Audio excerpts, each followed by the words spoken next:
We are continuing our sermon series on worship. At ngayon po ay tignan natin yung genuine. Last Sunday, we talk about true worship. Binago ko lang yung true, nilagyan ko ng genuine. When you say genuine, it's something authentic. So pag may genuine, merong genuine, merong fake. So ngayong umaga, pag-aralan natin ito. Join me in a short prayer, tapos po proceed tayo sa message. Our God in heaven, we honor you, we worship you, Lord. Salamat po sa pagdadala mo sa amin sa iyong bahay-sambahan sa umagang ito. Maging sa mga kasama po namin, sumusubaybay online. Salamat po, Panginoon. We pray, Lord, na ang inyo pong mensahe ay maunawaan namin, lalo na po patungkol sa pagsamba sa iyo, Panginoon. At higit naming maunawaan na ang pagsamba po ay napakahalagang bahagi ng aming buhay. Salamat, Panginoon. Lord, we pray sa inyo pong, I pray sa inyo pong lingkod na gagamitin ngayong umaga. Maging bibig mo siya at ang mensahe po ninyo ay maunawaan ng bawat isa. Salamat, Panginoon. Ito ang aming panalangin sa pangalan ng Panginoong Jesus. Amen. Genuine worship. Ito po yung ating scripture kanina. Tingnan niyo po yung verse 9. Ang sabi po ng psalmist, worship the Lord in the splendor of His holiness, tremble before Him all the earth. Pagka po tinignan nyo yung salitang worship, mga kapatid, literally, ang ibig pong sabihin niyan to prostrate. Gawin ko ba? Mahirapan akong tumayo eh. Alam niyo po yung mga Muslim, pag sumasamba sila, that is called prostrate. Nakaganon po. Literally to bow down. Nakaluhod tapos yan po yung ibig sabihin ng worship. This is literally to bow down, mga kapatid. That is the true meaning. Genuine worship is all about God. Amen? It's not about me, it's not about you. Hindi po yan tungkol sa akin, hindi po yan tungkol sa inyo, sa atin. But sadly, mga kapatid, for most Christians and for most people, hindi natin alam kung ano yung ibig sabihin ng tunay na pagsamba. Marami po, we go to church because we want to feel good. Paglabas natin, gusto natin, magaang yung pakiramdam natin. We want to feel good about the music. Yung iba po, nagsisimba sa isang church kasi magagaling yung tugtugan. Okay? Now, there's nothing wrong about listening to the music. Yung iba naman po, nagsisimba sa isang church kasi magaling yung mag-sermon yung pastor. O kung sino man yung preacher. Karaniwan, nagsisimba sa isang church kasi aircon. Ang sarap matulog. So we want to feel comfortable, we want to feel entertained rather than to focus on the Lord. Malungkot po kasi yung pagsamba ay it's all about us. Kung ano yung mabe-benefit natin. Pagpasok natin ng church, paglabas natin ng church. Now again, there's nothing wrong with listening to the music, nothing wrong with listening to the sermon. But after you worship, that is the issue. Paglabas mo ng church building na ito, did you learn more about who God is?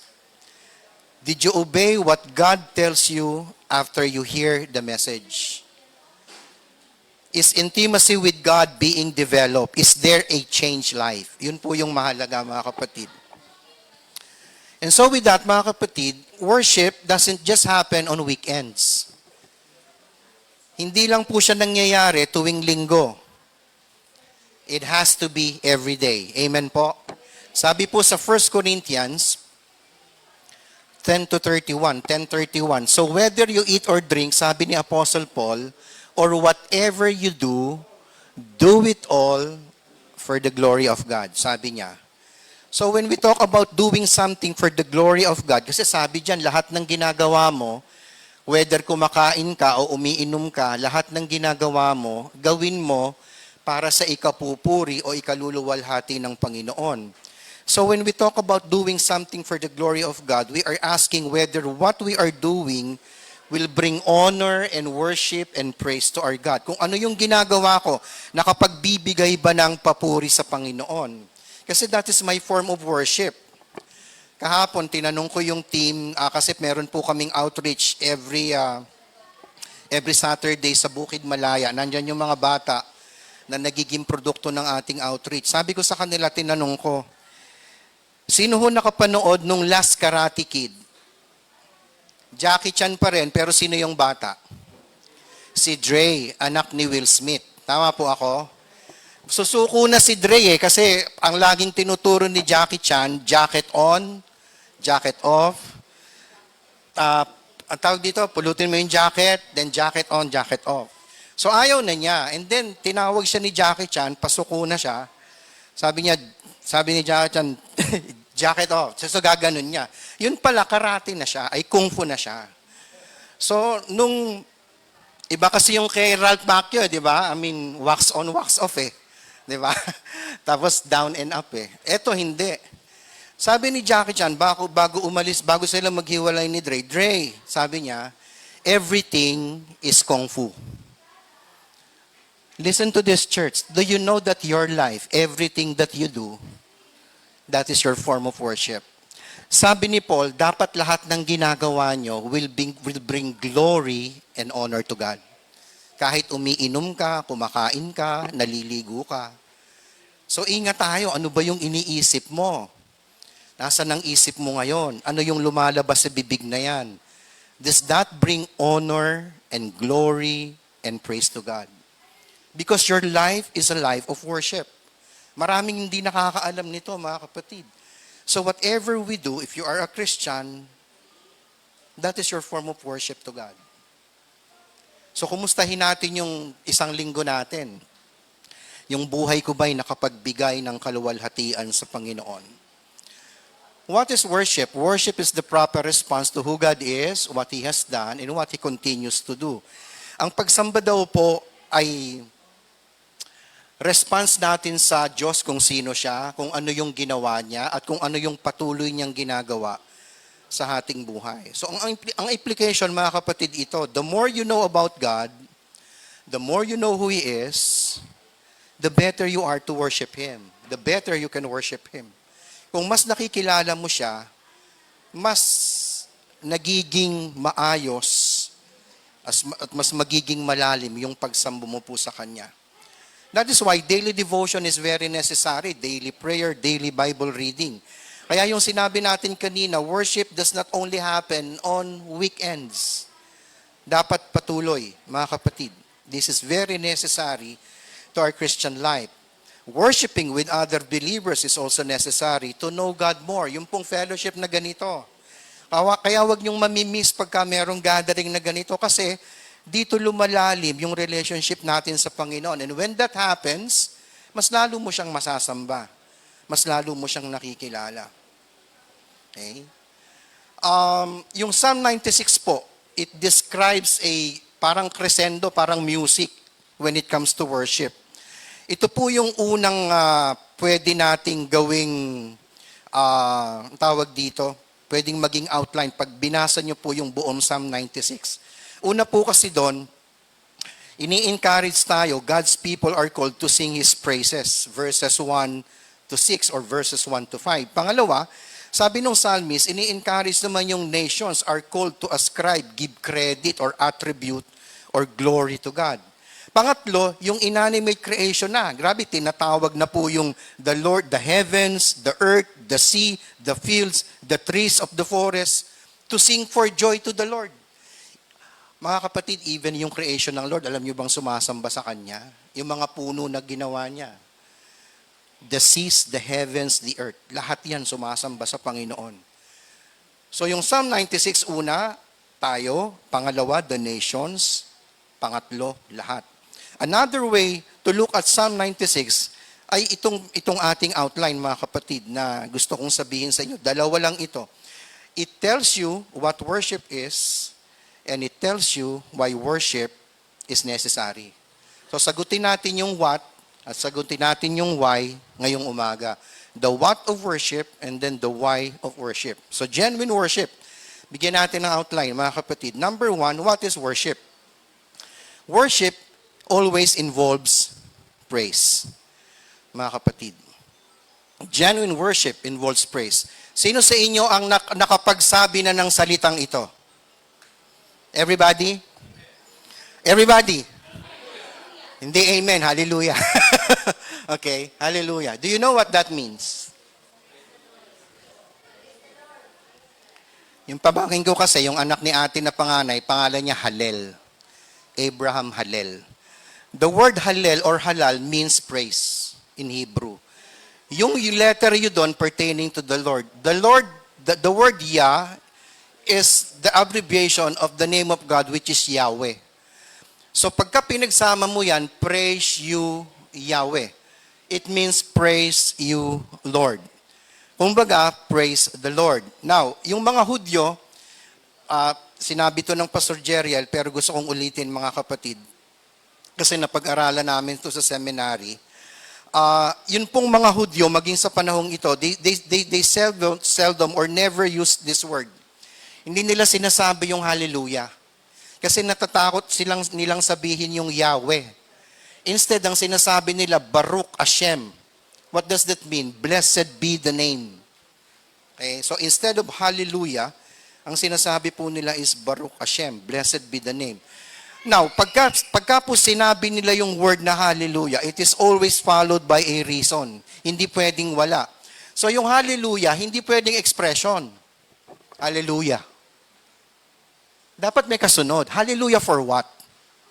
Kasi pinupuri mo ang Diyos eh. Pag pinupuri mo siya, dapat ang kasunod, yung reason kung bakit mo siya pinupuri. Are you with me?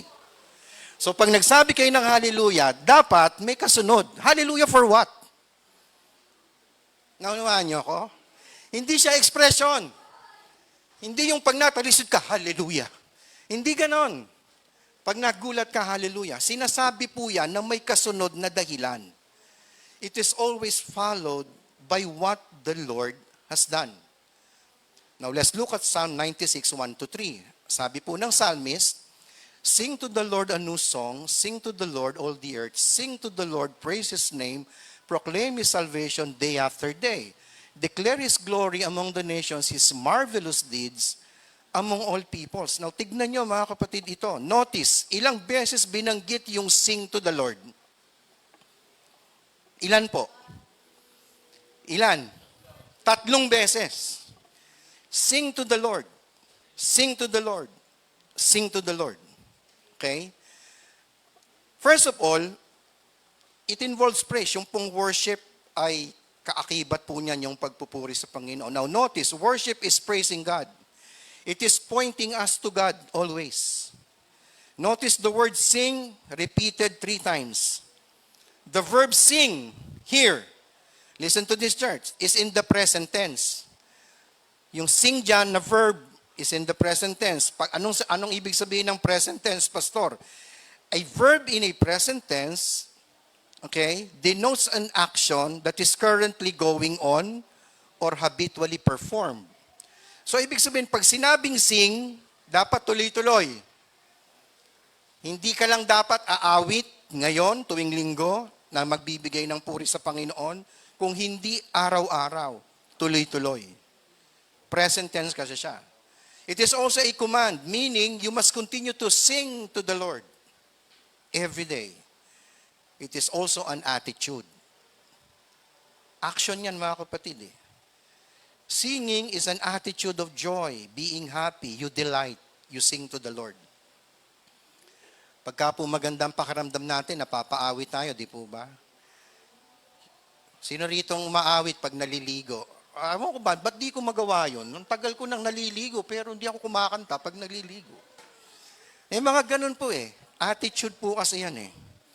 Okay, now, tignan nyo po mga kapatid. Everybody read verse 1.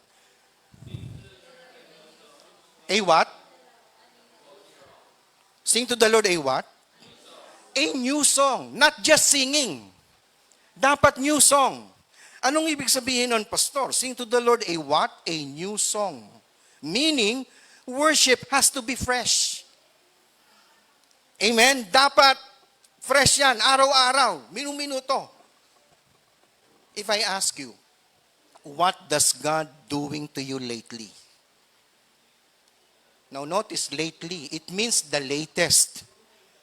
Marites, ano ang latest? Anong latest na ginawa sa ni Lord? Not the past. Although it is a good thing, beautiful thing to recall what God has done to you in the past. But praising God and singing to Him a new song represents a fresh encounter with God. Pagka ho tinanong ko yung isa-isa ngayong umaga, ano pong papuri ang binibigay niyo sa Panginoon? I praise the Lord this morning because, kasi pastor, ginising niya pa ako. Amen. Kasi pastor, naka-attend ako ngayon. Amen. Kasi pastor, may breakfast ako kaninang umaga. Worship should be fresh. Mga kapatid, dapat yan laging fresh. Kaya new song eh. So dapat araw-araw meron tayong inaalay na panibagong awit sa Panginoon. Yun po yung ibig sabihin ng worship. Now notice, all the earth, you are now inviting others to worship with you. Worship the Lord, all the earth. Lahat ng kinapal, lahat ng nilikha na kagaya ko. Halina't awitan natin ng Panginoon. May tanong ako sa inyo, gusto nyo ba, do you want to see a beautiful picture of a church? For example, GACF. Lord, I want GACF to be like this. There is a beautiful picture of the church in Zechariah chapter 3:23. Alam niyo, hindi ko makalimutan to nung napag-aralan namin to eh. Zechariah 8:23, it says, this is what the Lord Almighty says, in those days, 10 men from all languages and nations will take firm hold of one Jew by the hem of his robe and say, let us go with you because we have heard that God is with you. Sabi ni Zechariah sa kanyang prophecy, darating ang panahon, 10 men, all languages, all nations, will take firm hold of one Jew by the hem of his robe and say, let us go with you because we have heard that God is with you. Ganito ang interpretation yan sa panahon natin. Halimbawa si Joshua. May mga kaibigan siya. Joshua, saan ka pupunta? Sama kami sa'yo. Kasi nakikita namin at narinig namin na kasama mo ang Panginoon. Sobrang intimate kayo na naa-attract kami sa ginagawa mo at sa buhay mo. Alam niyo ba kung ano yung hem? Kasi may binanggit dyan eh. Laylayan. So ganito, Joshua, parang awa mo na. Sama kami sa'yo. Kasi nakikita namin, kasama mo si Lord eh. Saan ka pupunta? Doon ba sa church nyo? Grabe, sinasamba nyo si Lord dyan. Sama kami sa'yo. We have heard that God is with you. GACF, nakikita ba at naririnig ng mga tao sa buhay natin that God is with us? Produkto yan dapat ng pagsamba natin sa Kanya. Kung talagang sinasamba natin ng Diyos, it will reflect, magre-reflect yan sa church, magre-reflect yan sa buhay mo, magre-reflect yan sa family.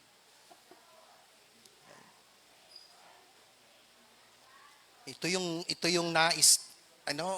prayer ko, Lord, I pray. So Christians, listen, the way we live, the way we act, people is observing us para tayong walking letter, mga kapatid, and they will either reject or receive Jesus sa pamamagitan po ng buhay natin. Now let's go back to Psalm. Sabi po sa verse proclaim His salvation day to day, sabi sa verse 3. Okay? Sabi pong ganon. So day after day, we confine, ito po yung malungkot mga kapatid, kasi sinabi ko kanina, we confine worship only on a particular day.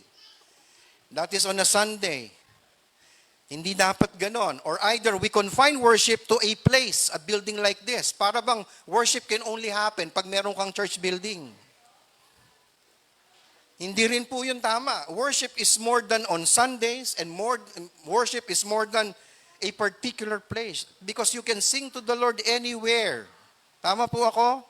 You can sing praises to the Lord in your room, in your house, at work, habang naliligo, in school, in your car, while walking, every day. Hindi siya confined sa building. Hindi siya confined sa particular na araw, sa araw ng linggo lang. Hindi din po. You can proclaim Christ anywhere. Yung outreach po natin, worship po yun. Pagka po sinasabi mo ang kabutihan ng Panginoon sa iba, that is worship. When you share the gospel to people, that's worship. Worship, therefore, must also be intentional. Okay? So the psalmist is commanding us to sing to the Lord and praise Him. A new song. Sabi ko kanina, praising God must always be followed by a reason. Ano yung reason? Tingnan niyo yung papuri. Bakit kailangan nating purihin ng Panginoon? Why do we need to sing to the Lord a new song and praise Him? Why? For great is the Lord and most worthy of praise. Kasi Panginoon, napakadakila mo. You are so great, Lord. You are worthy to be praised. Ano pa?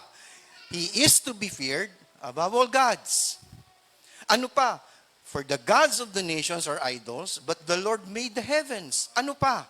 Splendor and majesty are before Him, strength and glory are in His sanctuary.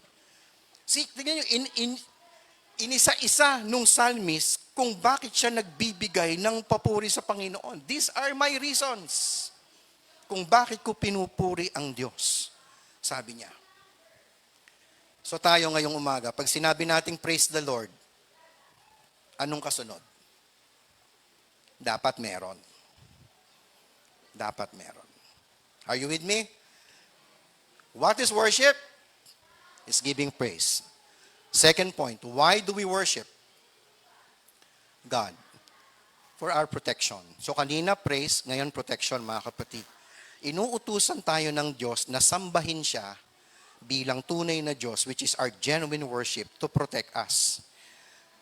Pastor, anong klaseng protection? Tingnan niyo po ito. For all the gods of the nations are idols, but the Lord made the heavens. Sabi niya. So kung meron po tayong tunay na pagsamba, genuine worship protects us from worshiping idols.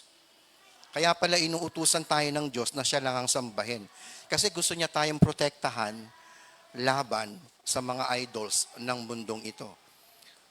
For all the gods of the nations are idols, but the Lord made the heavens. Kita niyo po yun kanina? Ayan o. So kinontrast po niya yung idols, kinumpara niya sa Panginoon natin. Yung mga idols na sinasamba ng nations, hindi nila kayang lumikha. Pero ang Diyos na dapat nating sambahin, He made the heavens. He made all. He created all. So dito, pinakikilala ang Diyos na dapat nating sambahin bilang creator, bilang mandilika, kaya karapat dapat siyang sambahin. Now, what does God like? Verse 6, splendor and majesty are before Him, strength and glory are in His sanctuary. Yung mga idols of the nations, yung idols ng world na ito, wala silang splendor, wala silang majesty, wala silang strength, wala silang glory. Ang Diyos lang ang meron yan. Kaya dapat siyang sambahin. Description of God's greatness, splendor, majesty, strength, glory. That's how great our God is. Kaya marapat lamang na siya ang sambahin. An idol does not have those descriptions. Walang ganyang description yung mga idol, mga kapatid. Now, what is an idol? An idol is anything that takes the place of God in your life. Lahat ng bagay na umaagaw ng pagka-Diyos ng Diyos sa buhay mo, idol yan. Idols. Not all idols are made of gold. Kita niyo ba yung picture? An idol can be your career. It can be your family. It can be your money. It can be pleasure, fame, success, comfort, culture, power, approval, entertainment, religion. Ang dangerous about idols, mga kapatid, a good thing can become an idol. Hindi naman masama yung pera, tama? Hindi naman masama yung success. Hindi naman masama yung career. Comfort, good thing nga lahat yan eh. But if you don't be careful, kung hindi ka magiging careful, mga kapatid, those things can become your idol. Something that is good can become an idol. It can be your career, your relationship, your spouse, your children, your money, your possessions, power, authority. It can be your ministry. Pwedeng maging idol yan. But the most dangerous idol is yourself. Ayun no, sa taas. Pastor, paano magiging idol ang sarili ko? You want people to, to treat you in a certain way. You want people to act in a certain way. So kung nakikita mo silang ginagawa yung bagay na hindi pumasa sa standard mo, mali ka agad sila, nagagalit ka. Ito yung mga simptomas na nagiging idol mo na yung sarili mo. Ito yung dangerous na, pinaka-dangerous na idol sa lahat is ourself. Napakadaling maging idol ng mga yan. So mag-ingat tayo, mga kapatid. Now, merong isang Bible character na nasa kanya lahat. In fact, nasa kanya lahat ito eh. Pero kailanman, hindi niya naging idol. Ang focus niya pa rin sa Panginoong Diyos. Kilala niyo ba kung sino siya? Job 1, 1-3. Pakilala ko sa inyo si Job, ulitin lang natin, mabilis lang. In the land of Uz, there lived a man whose name was Job. This man was blameless and upright. He feared God and shunned evil. He had 7 sons, 3 daughters. 10 ang anak niya. He owned 7,000 sheep, 3,000 camels, 500 yoke of oxen, 500 donkeys, had large number of servants. He was the greatest man among all the people of the East. Can you imagine? This man feared God. May takot siya sa Diyos. He's a Christian. May 10 siyang anak. Mayaman siya. In fact, ang description sa kanya, he was the greatest man among all the peoples of the East. Meaning, yung reputation ni Job as God-fearing, as successful, as wealthy, kilala siya sa lahat ng people of the East. Siya yung greatest. Sa panahon natin ngayon, kumbaga siya yung Henry C. nung mga panahon na yon. Wealthy, yet God-fearing, successful, yet honorable. Now, tignan natin yung story ni Job. One day, ito yung gusto ko rito eh. The angels came to present themselves before the Lord and Satan also came with them. The Lord said to Satan, so si Satan, tsaka yung mga angels niya, nagre-report kay God. Sabi ni Lord kay Satan, where have you come from? Satan answered the Lord, from roaming through and the earth, going back and forth from it. Saan ka galing, Satanas? Oh, palibot-libot ako sa mundo. Sabi ni Lord kay Satan, have you considered my servant Job? Kikita mo ba si Job na servant ko, na alagad ko? There is no one on earth like him. He is blameless and upright, a man who fears God and shuns evil. Kikita mo ba si Job? Takot sa akin yan, naglilingkod sa akin yan, upright yan, blameless yan. Sabi ni Lord kay Satan. Sabi naman ni Satan, does Job fear God for nothing? Satan replied, have you not put a hedge around him and his household and everything he has? You have blessed the work of his hand so that his flocks and herds are spread throughout the land. Eh si Job, pinagpala mo yan eh. In fact, lahat ng ari-arian niya, may bakod ka eh. Sabi ni Satan kay Lord, binabakuran mo, pinoprotektahan mo yan eh.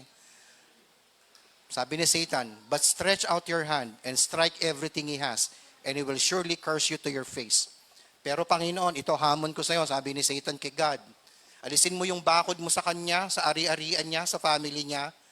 Alisin mo lahat. Susumpain ka niyan. Sabi ni Satan kay Lord. The Lord said to Satan, very well then, everything he has is in your hands, but on the man himself, do not lay a finger. Sige, tanggalin mo lahat ng pagpapala ko sa kanya. Pero wag mo siyang gagalawin. Lahat sa'yo na, sabi ni God kay Satan. So what happened? Then Satan went out from the presence of the Lord one day when Job's sons and daughters were feasting and drinking wine at the oldest brother's house. A messenger came to Job and said, the oxen were plowing and the donkeys were grazing nearby, and the Sabaeans attacked and carried them off. They put the servants to the sword, and I am the only one who has escaped to tell you. So nawala na yung mga donkeys niya. Wala na yung mga oxen. Pati yung mga nagpapastol, pinagpapatay ng mga Sabaeans. Merong isang natira para sabihin kay Job yung balita. Let's follow. While he was still speaking, nagsasalita pa yung nagre-report, another messenger came and said, the fire of God fell from the sky and burned up the sheep and the servants. I am the only one who has escaped to tell you. Wala na yung oxen, wala na yung donkey, ngayon naman sunog lahat ng sheep. Nagre-report pa yung kanina, may nagre-report naman panibagong tragedy. Let's follow. While he was still speaking na naman, another messenger came and said, the Chaldeans formed 3 raiding parties and swept down on your camels and carried them off. They put the servants to the sword, and I am the only one who has escaped to tell you. Wala na naman yung camels niya. So unti-unti, nawawala yung mga ari-arian ni Job. Are you with me? Okay, let's follow.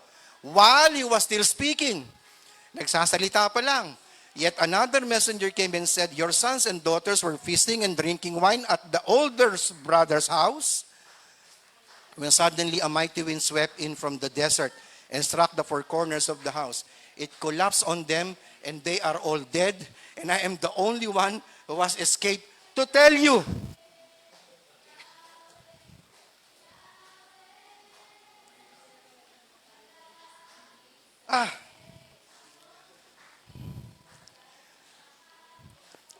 How will you respond when tragedy like this struck your life? How will you respond? Yung nakaranas na ba kayo, hindi pa tapos yung isang problema, may pasunod na naman? Yung bang nagtatanong ka sa Lord, Lord, ba't ganito yung buhay ko? Ang dami, Panginoon, bundok, sunod-sunod. Nangyari yan kay Job, mga kapatid, nakasulat yan sa Biblia. Sa isang idlap, nawala lahat ng ari-arian niya, alaga niyang hayop, kayamanan niya, tapos nakaburol yung 10 niyang anak. How will you respond?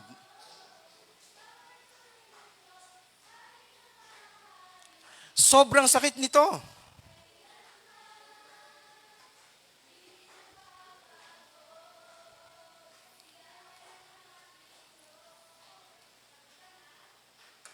Look at how Job responded.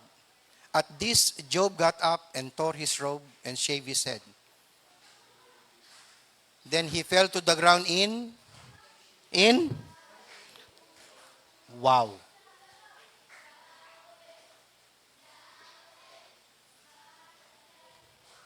Dapat magalit siya kay God eh. Lord, ang yaman ko, kilalang kilala ako sa East eh. Gaganda na popogi ng mga anak ko eh. Ba't nangyari sa akin to, Lord? Sa isang idlap. Bakit binawi mo lahat? Di ba tayo, may mga question tayo kay God na ganyan? Lord, bakit? Ba't nangyari to? Ba't kailangang mangyari? Si Job, yung response niya, dapat may tanong. Dapat may anger. Pero sabi ng Bible, he got up and tore his robe and shaved his head. Pagka sinabing tore his robe and shaved his head, ano po yan eh, nagmumorn po siya eh. Masakit sa kanya eh. Pero sa kabila nun, sabi ng Bible, he fell to the ground in worship and said, naked I came from my mother's womb, and naked I will depart. The Lord gave, and the Lord has taken away. May the name of the Lord be praised. In all this, Job did not sin by charging God with wrongdoing. Ang Diyos ang nagbigay, siya ang may karapatang bumawi. Purihin ang ngalan ng Panginoon. Can you do that? Wow! He responded in worship, mga kapatid. He lost everything in an instant, yet he responded in worship. He praised God by saying, hubad akong dumating galing sa sinapupunan ng aking ina at hubad din akong lilisan. Ang Diyos ang nagbigay. Ang Diyos ang may karapatang bumawi. Purihin ang ngalan ng Panginoon. Can you still worship God in grief? He lost all his cattle, tapos nakaburo yung 10 niyang anak, and then he respond in worship. Question, Pastor, why was Job able to respond in worship in spite of what happened to him? Bakit nakaya ni Job na mag-worship pa rin kahit ganun yung nangyari sa kanya? Pwede siyang magalit eh, tama po. Dapat nga galit siya eh. But how did Job why respond like this? Anong meron kay Job? Bakit nakaya niyang mag-worship pa rin kahit nawala na sa kanya lahat? In fact, ang natira lang yung asawa niya eh. Si Mrs. Job. Yung pangalawang test sa kanya, nagkaroon siya ng pigsa mula ulo hanggang paa. Sinugatan naman siya ni Satanas. Hindi nga siya maktignan yung mga kaibigan niya eh. Sabi ni Mrs. Job, sumpain mo na si God, mamatay ka na rin. Pero sabi ni Job sa kanyang asawa, pambihira ka. Hindi ka na natakot sa Diyos. Mga magagandang bagay lang ba ang pwede niyang ibigay sa atin at hindi ang mga bagay na ganito? Again, si God pa rin ang focus ni Job. Now, go back to my question. Bakit, Pastor, nakapag-worship pa rin si Job in spite of what happened to him? Now, here's the answer. Look at Job chapter 1, 4-5. His sons used to take turns holding feasts in their homes, and they would invite their 3 sisters to eat and drink with them. When a period of feasting had run its course, Job would send and have them purified. Early in the morning, he would sacrifice a burnt offering for each of them, thinking, perhaps my children have sinned and cursed God in their hearts. Now look at the next sentence. This was Job's regular custom. Ibig sabihin, ito yung palaging ginagawa ni Job. Pagka nagkakasiyahan ng kanyang mga anak, nagbibigay siya ng sacrifice kay God every morning. Lord, forgive my children, baka nagkasala sila sa'yo habang nagkakatuwaan sila. So here's my worship, here's my offering, here's my sacrifice on behalf of my children. Anong sabi ng Bible? This was Job's regular custom. Ito po yung palagian niyang ginagawa. So tignan nyo to mga kapatid, hindi pa nangyayari yung tragedy, tama ako? Nasa verse 5 pa lang tayo eh. Nasa kanya pa lahat. Pero kaninong focus niya? Sa kayamanan niya ba? Sa mga alaga ba niyang hayop? Sa pamilya niya ba? Sa mga anak niya? Sa pag-aari niya ba? Pwede niyang maging idol lahat ng yan eh. Pero hindi. Araw-araw, ang kanyang nakaugalian, sambahin ng Diyos. Kaya no wonder, sinabi niya dun sa verse 22 kanina, hubad akong nanggaling sa sinapupunan ng aking ina, hubad din akong lilisan sa mundong ito.